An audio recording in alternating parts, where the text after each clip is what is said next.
একটা মেয়ের বাবার জিরো খরচ হওয়ার কথা ছিল, জিরো খরচ বিয়েতে।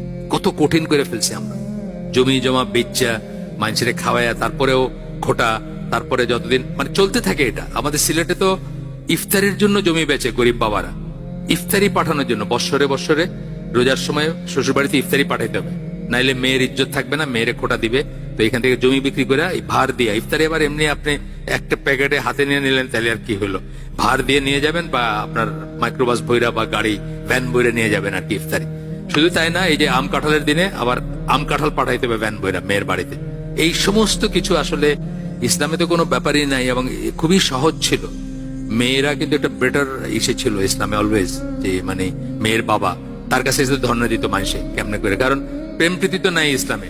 এখন কোন মেয়েরে আপনি ধরেন কোথাও শুনছেন যে এখানে খুব ভালো একটা মেয়ে আছে বা অমুক মেয়েটা খুব ভালো, আপনার মা বলছে, বোন বলছে, আপনার ফার্স্ট করণীয় কি? ওর বাপের কাছে গিয়ে ধর্ণা দেওয়া, কারণ ওয়ালি ছাড়া বিয়ে হবে না ইসলামে। ইসলামের বিয়ের সিস্টেম ছিল আলাদা, এখন তো চেঞ্জ হয়ে গেছে।